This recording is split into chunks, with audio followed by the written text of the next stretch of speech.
This is not the video I had originally intended on making. The plan for today was to go bikepacking, but I made a rookie mistake and didn't fully test some new gear before taking it out for the first time. This seat bag looks like it fits with some clearance, right? That's what I thought.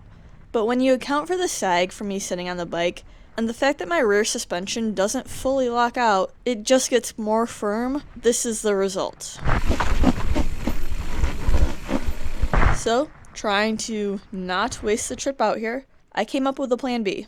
But first, a bit of background. I started mountain biking, I believe, around 4 years ago, and living within a day trip distance of Pisgah National Forest and hearing how awesome the mountain biking in Pisgah is, I immediately started searching for the best beginner-friendly routes in Pisgah. Hint, there are none. Pisgah is known for mountain biking. It is not known for being beginner-friendly. So, I hit some more mellow trails with the thought in the back of my mind that I would ride Pisgah someday. I've been putting off riding Pisgah until I really felt ready, which I already know is a lie.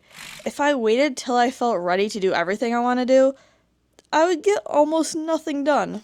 So, all that being said, earlier this year, I decided it was time to try Pisgah.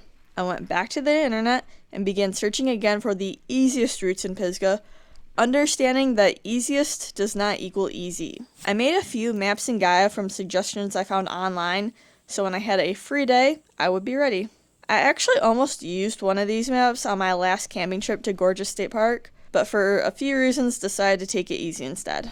Fast forward to today. The bikepacking route I had wanted to do started at Pisgah's Trace Ridge trailhead. As luck would have it, one of the maps I had created started from the same trailhead. It was 8 miles, which given my current biking fitness, when I've been spending most of my time hiking and paddling, the stress from earlier in the day, and the fact that I didn't want to get home super late, seemed like the perfect distance. The route I ended up doing today climbs up Fletcher Creek Road till you turn onto Spencer Gap and start your descent. Eventually you turn off of Spencer Gap onto Fletcher Creek Trail, which continues to descend for a while, before getting onto Hendersonville Reservoir Road, which climbs back up to the trailhead. Overall, my watch recorded about 1,000 feet of climbing, and my legs were definitely feeling it by the end. So I guess maybe it's a good thing my bikepacking plans didn't work out, because that included 4,000 feet of climbing on the first day. Looks like the wine berries will be ready soon. I've never actually had these before, but I've heard they taste like raspberries. I did have some difficulty with some of the creek crossings, mainly just seeing where the trail went after. Look at the fish.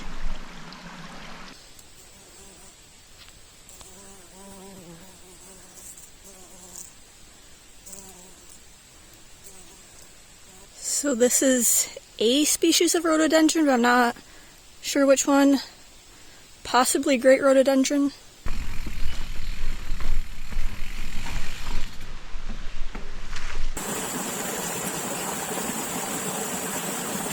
I don't think you can see him right now, but a black bear did just run down through here.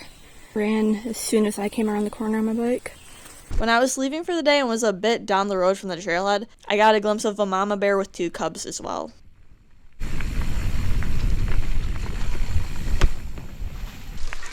It's fun to ride through these super tight areas, but I get way too nervous to carry any speed with the limited sight distance. I'm afraid I'm going to come across a biker going the opposite way or a hiker.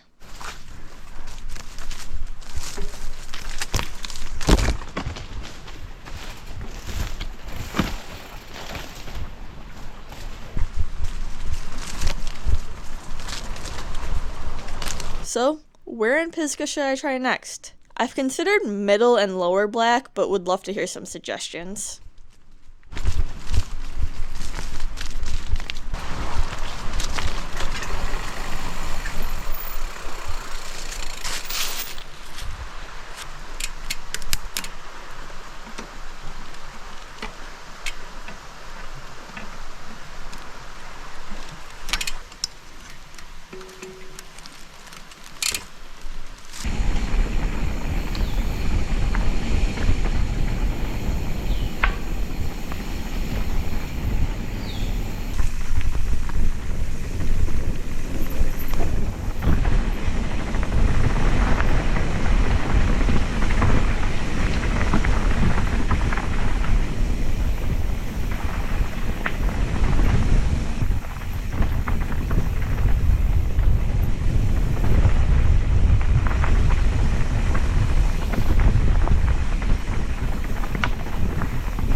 found a surprise waterfall when I was climbing back to the trailhead, which I loved. Finding a surprise waterfall makes any adventure better.